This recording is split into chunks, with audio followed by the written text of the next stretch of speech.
Welcome back to IMI's Tech Talk on KFNX AM 1100. I'm Tom Diori. It's the 27th of July, 2014.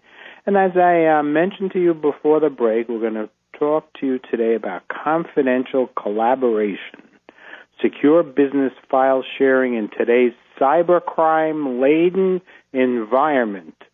So if you watch any of these high-tech movies or you read the paper and your head's not buried in the sand, you'll know what we're talking about. But our guest, Heinan Landa, is the CEO of Optimal Networks and has been providing managed IT services to hundreds of clients since 1991. His team uses their high spirit to fuel a commitment to unwavering client service and technology guidance. They deliver unparalleled business and technical expertise to law firms, associations, and small and mid-sized businesses and organizations in the Washington, D.C. community. Heinan earned his bachelor and master's of science degrees in electrical engineering and computer science from the Johns Hopkins University in Baltimore, Maryland. He received his MBA from the Wharton School of Business at the University of Pennsylvania. And it was there that he developed the idea for optimal networks and crafted a business plan emphasizing corporate culture that helped guide the company through its formative years. So we really appreciate your taking the time to be with us, and hopefully at the end of this interview our listeners will be a little bit more savvy about securing their businesses. Thank you, Tom. I'm glad to be here. So before we start getting into the nitty-gritty, tell our listeners who may not be aware today's cybercrime-laden environment, just give us a little background of what that really means, and is everything in cyberspace crime-laden? That's a great question. No, not everything in cyberspace is crime-laden, but there has really been an uptick in the amount of cybercrime and identity theft that we see going on, and it's becoming more and more prominent. So you have companies stealing credit card information. I'm sure you know that the CEO of Target recently resigned because they had some sort of security breach in their servers, and lots of people's credit card information was stolen.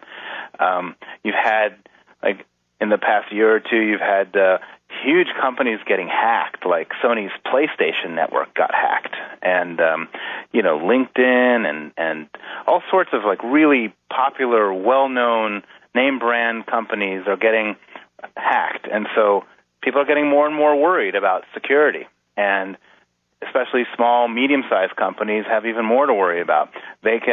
Some of them are real targets, and then some of them just have access to targets. Like they might have clients who could be targets. Sorry, I'm using the word target twice, but I mean like a target of a potential hacker who might be looking, saying, "Oh my God, how can I get to this big company?" Well, I can go through one of their vendors, one of their suppliers. So there's more and more risk. That's interesting that they would find that route in.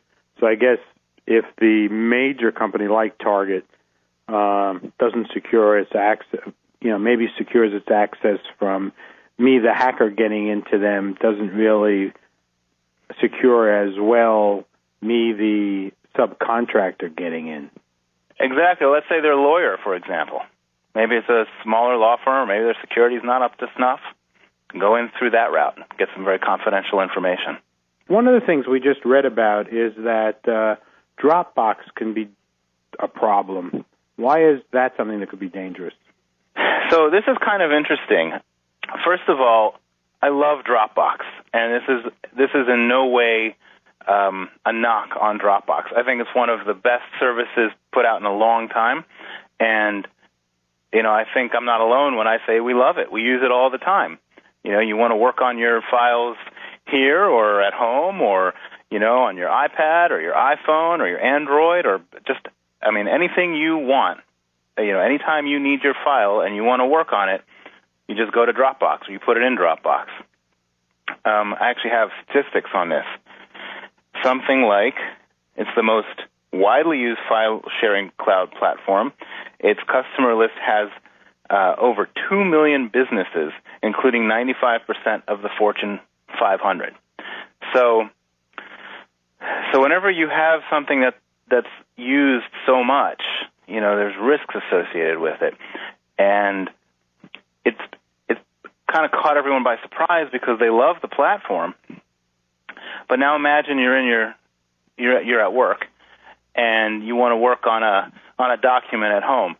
So what do? You take your work document and you drag it into your Dropbox, and then it's sitting there on your home computer when you get there, so you can keep working on it. Right? It's also sitting on your laptop. It's also accessible over the web and on your iPad and on your Android. Right? But it's not just you and your work file. It's everyone in your company and all their files. So all of a sudden, literally 6 million work files saved to Dropbox every week. So what does that mean is that your corporate data, all your important documents, have suddenly gone into this Dropbox and are scattered everywhere. And you, the company, have no control over them anymore. This is how it turns into a kind of a scary security problem. Now, is that something that just escapes every in-house IT guy, or I guess maybe small and medium-sized businesses don't really have IT shops, so there's nobody really keeping an eye out on that? Or do you see that happening in large companies, government agencies? Is this something that's pervasive? Because everybody is using it for that convenience. Yeah, so I don't deal too much with the really large companies and the government, but I can tell you that on the small businesses, medium-sized businesses, people are starting to open their eyes on it. Now, some of the organizations, like come back to law firms, they're very most of them are very, very careful about their company files, and many of them have a proprietary in-house document management system. And that's how they keep track of all their files. And it's not quite that easy as it is for you and me to drag a file into Dropbox. So I think those kind of organizations, law firms, accounting firms, have a bit more of an eye on this. The rest of small businesses, I think it's just something that's beginning to come to light. It's just starting to come to light as a security threat. And a kind of a loss of control of their data. And I think they're beginning to be worried about it. Heinan, why would that be a problem for a small and medium-sized company? What kind of hackers out there, besides the ones that you mentioned earlier, that are trying to get into big company databases where they can really make a killing? What's the danger for the small and medium-sized company? So I see it in kind of two. I see it with two lenses. One is the danger to the actual data, right? So you have a document, and now that document is no longer on your file server. You've dragged it into Dropbox, and it's scattered. So it's scattered on people's home machines and laptops, and who knows whether their virus protection's up to date, whether they've got proper anti-spyware at home or on their laptops. Or whatever other computers they've installed it on. So it does become much easier for hackers to go after those other devices, especially if they're not secure, because most of the hacking is done automatically. It's like there's, I guess, what do you call them, like bots or like, scripted programs that these hackers are running, just canvassing the internet looking for little security holes.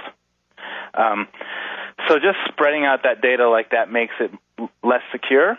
But the other piece is that you actually lose control of your data. So if you're a company and you've invested hundreds of thousands of dollars or even tens of thousands of dollars into a file server to give everyone proper access to the documents and secure documents, and then someone just bypasses all that by taking the document and putting it into Dropbox, and then they leave your company. Well, how do you get your data back? You can't. That's a pretty interesting situation and conundrum, but we're going to take a break. We're going to get back to telling you more about confidential collaboration, secure business file sharing in today's cybercrime-laden environment, although Heinan has told us that the whole cyber area isn't crime-laden, but we're going to get him to prove that to us. This is IMI's Tech Talk on KFNX AM 1100. I'm Tom Dioria. It's the 27th of July, 2014. We're going to take a break. We're going to give you the national news, and we're going to be right back after these messages.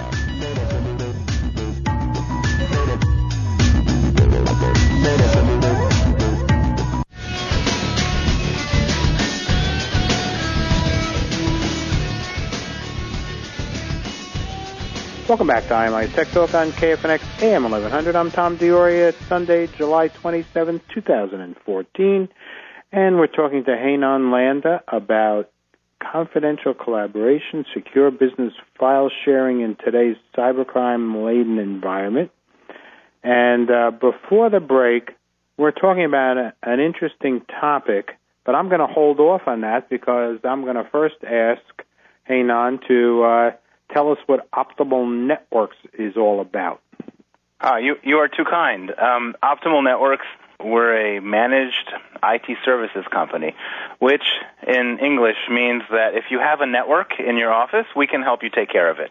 And we do that for small, medium-sized companies, probably up to about 250 people and down to about 10 folks.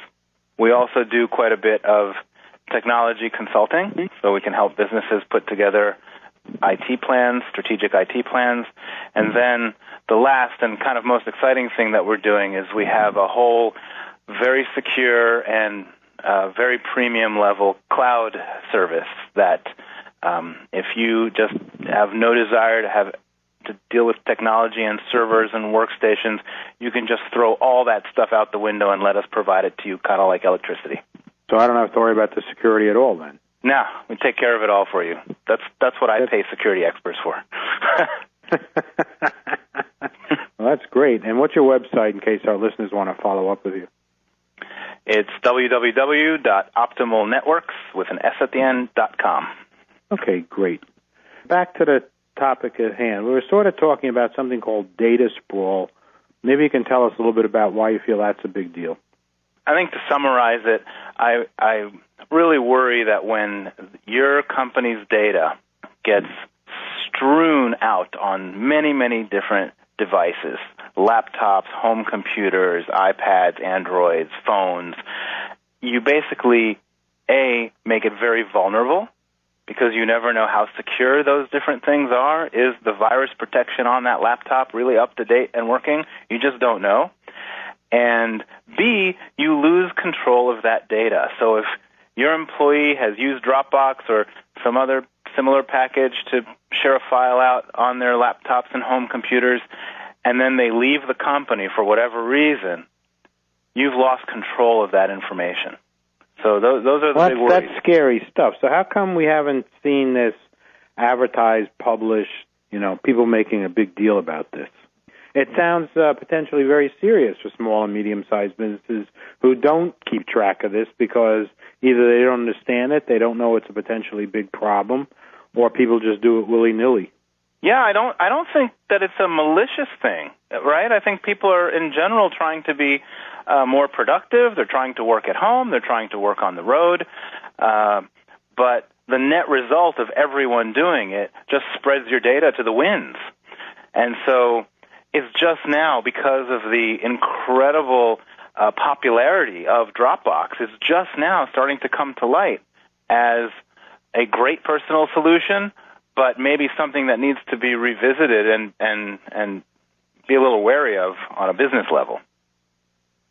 Yeah, I agree with you. I mean, from what you're saying is I don't think it sounds like people are maliciously putting stuff out there and trying to weaken their organizations. Like I just started a new Tom Clancy book, Support and Defend, and the whole premise of that book is cybercrime, but for the purpose of espionage and malicious. So I don't think we're talking about that's a whole different cadre of hacking, right? Correct.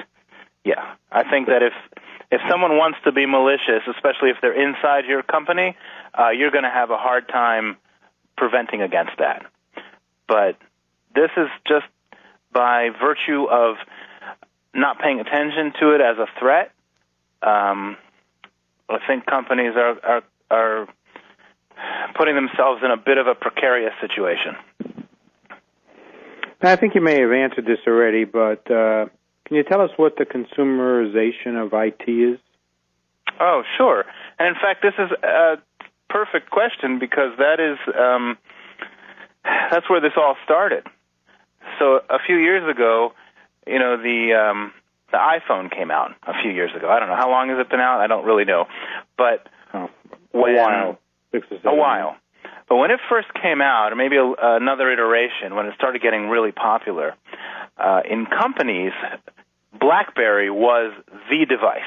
And the reason IT departments loved BlackBerries was because they were very secure. And they could keep tabs on them, and they can wipe them clean remotely, and there's all sorts of things they could do that you couldn't do with an iPhone. But in law firms, the partners would come in with an iPhone and hand it to the IT person and say, set this up for me. I want to get my email on this iPhone. And CEOs would come into companies and hand an iPhone or an iPad to their IT person and say, set this up for me. I got this for Christmas. I really want to use this, and I want my email on it. And so what was happening was a complete shift. The people who traditionally controlled IT, the IT department or the IT director, people or IT consultants, people who were in the IT business trying to come up with solutions for their clients, those were the people traditionally controlling IT.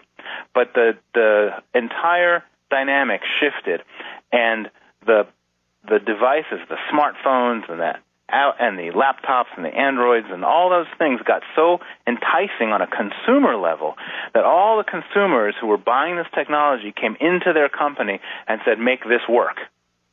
And it changed the dynamic, and that was the trend, was called consumerization of IT. So even though we're primarily focused here on the small to medium-sized businesses, I got to believe there's a lot of larger companies as well, even with more secure IT shops and network protocols, where that still could be a problem. Yeah, this is so really the consumerization of IT was a dynamic that IT departments had to figure out and work with, and most of them did a pretty good job. They became more responsive. They figured out how to bring in those different devices into their systems in a secure way, and more or less they did a good job. It's that same trend that has brought Dropbox to the table. Everyone's using Dropbox at home. They're putting pictures in it and videos in it, and they're sharing it with their friends, and then they want to get the stuff at work, so they load it up on their work computer, and suddenly they have it at work, and then all of a sudden it works the other way, where they take the work files and put them into the Dropbox, thus spreading it out everywhere else. So it was really Just to clarify the problem with Dropbox is once it's out there, it's easily accessible. Is that the problem? I mean, even though Dropbox is on your machine, other people, how does that create the problem? So let's say that you put a sensitive work document in Dropbox, and you have Dropbox loaded up on your computer at home in order to work on it. So that might be fine, but maybe that same computer at home is the one that your kids are using. And your kids are on the internet surfing I don't know what sites, and they click on something and they download virus, or they download spyware. That this is how hackers get into these machines. They get someone to click on something, and it downloads into the machine, and then it starts reporting all that data that's on the machine, and that's how they get access to information. Basically, it's the insecurity of the device that you have at home. Correct. It's not the same thing you have exactly. Like all the effort that you put on a company level to keep all your systems secure and all your data secure, Dropbox just bypasses that. Okay. We're going to take a break. We're going to ask Heinan what we can do about this when we come back. This is Tom Dioria on IMI's Tech Talk on KFNX AM 1100. It's the 27th of July, 2014. Please stay tuned. We're going to be right back after these messages.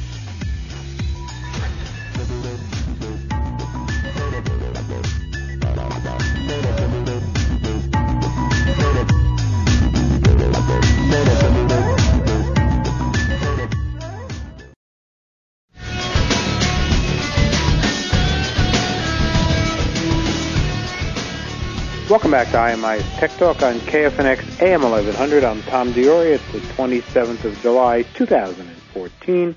And we're talking to Heinan Landa, who's the CEO of Optimal Networks, and he's providing some great insights into the cybercrime-laden environment that if you have a small or medium-sized business and kids that use iPads and you're throwing stuff on Dropbox, which is my next question, how do we get out of this? Is Dropbox the major problem here, or are there other things? Let's say I have an iPad and I use it at work, and then I just move a file over to it. I mean, does that create the same potential problem as if I have thrown it into Dropbox? You have a lot more control over what you're doing if you just moved one file into your iPad, right? Because it's just going on the iPad and it's not going anywhere else. The thing with Dropbox is wherever you had it loaded, it put that file in all those places because it synchronizes the files to every single hard drive. And Gotcha. And again, it's not just you, right? It's if you have a company of 10 people, you probably have 10 people doing it at least once a day. And then you don't really, it's just a basic loss of control of your data. You don't know where it's going. So what do you recommend besides not using Dropbox? So actually, I would never say that because I do love Dropbox. I think especially for personal use, it's great. And there's some other personal use consumer-grade products that are out there that are good. Mozy has one. But from a company point of view, I think I would attack this on two levels. One is I would look at it from a policy point of view, right? So what are your company policies when it comes to file sharing? Right, and we can talk about how to come up with a policy. But one way to attack this is what are your company policies when it comes to file sharing? Am I allowed to use Dropbox? Am I not allowed to use Dropbox? Am I allowed to take files home? Am I not allowed to take files home? What can I do with them? Second, I would look at the tools available to the market that are more secure. And this is really very important because I think what Dropbox has shown us by its popularity is that people want this. This is terrific. You can take a file and drag it into this folder and bam, you can work on it everywhere. So all we're saying is we got to find a way to do this more securely. So there's lots of programs out there, or lots of companies putting out services that are more secure. And I can reel off a few. There's Box.com, it's more secure. SugarSync, it's more secure. There's a company called Ignite, with a Y, doing some very interesting thing. And even Optimal Networks. We have even released recently a very secure corporate file sharing program service called SafeShare. So everyone's trying to find a solution for this kind of this gaping hole left by Dropbox. Dropbox actually released Dropbox for Business, but overall it's not gotten the greatest reviews in terms of its security levels. So it hasn't really resolved any or many of the issues that you're discussing here. What did they attempt to do?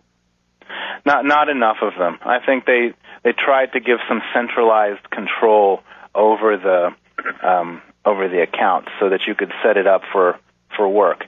I mean, see, I would look at it kind of from the point of view of your file server. So if you have a company and you have a network, and at the center of this network is your file server, which you have spent a lot of money on to make sure it's housing your company files very securely and they're backed up, and every single person has a login and they can only access certain files.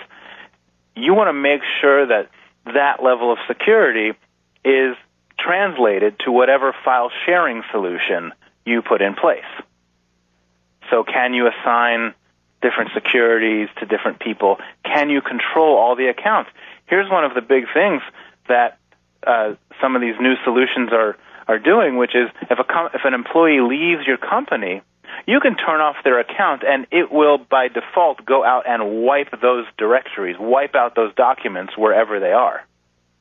Okay, very, very important feature to have. Some of these products will integrate with your file server that you have in your office.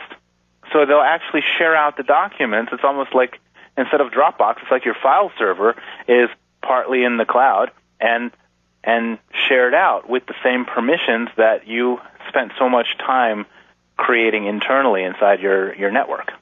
What do you feel is the most important thing these companies should be looking for or ask their service providers, assuming that, you know, they don't have optimal networks around the corner?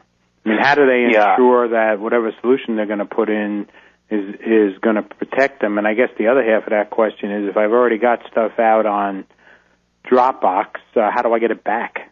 Right. The only way to get it back, and I kind of put this in quotes, the only way to get it back is to put in place a policy that says you can't use Dropbox and tell all your employees to delete those files out of their Dropbox. I mean, that's one of the reasons it's insecure. That file's out there and you don't have control over it. So I really do advocate the whole policy bit, right? Think it through. What do you want your employees doing with their files? How do you want them to share it? Do you want, some lawyers, some law firms, I think I mentioned earlier, have document management systems, and those document management systems give you a secure, password-protected portal where they can share those documents with their clients or outside counsel or things like that. Very protected stuff. Their policy might be that's the only way you do it, and that would be perfectly legitimate. Somebody else might not care what I'm talking about. They might be like, there's nothing on my network of any great value.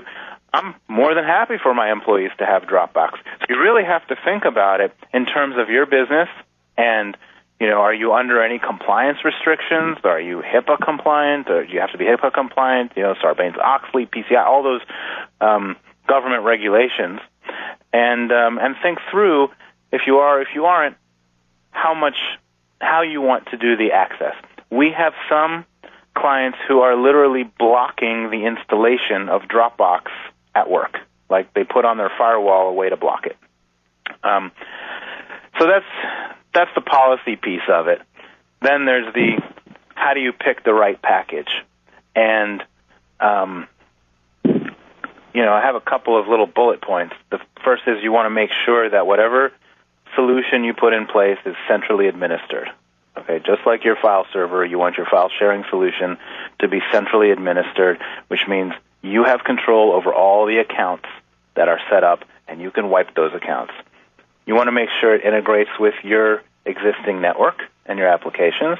You want to make sure it reads the files on your file servers and can make them available to you securely on approved devices.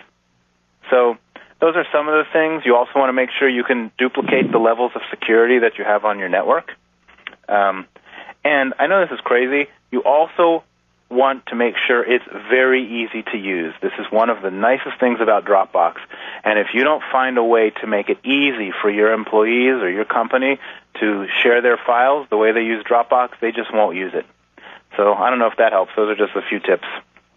Now, those are some great recommendations. I really appreciate you taking the time to share them with us as well. This is a great show, and I think our listeners hopefully will at least be aware that there's an issue out there. That would be terrific if I've been able to help. Thank you very much. Thank you. Next week, we're going to be live from our New York offices with our Week in Review. We're going to have Steve Papermaster discussing the future of microchip and computing. I want to thank Terry Ruggiero, IMI's president, Dan Dioria, Dave Brandon, and Jose Batista for the Week in Review. Taylor Redden's our producer. Matt Campagni is our executive producer. And without Robert Bombach and the KFNX AM 1100 production department, not a word we said would you hear. Thank you again for listening, and please don't forget to tune in to Tech Talk next week at 6 p.m. New York on KFNX AM 1100. And remember to send us your suggestions for future shows or ask us questions by sending an email to techtalk@imi-us.com. Have a great week. Thanks again for listening.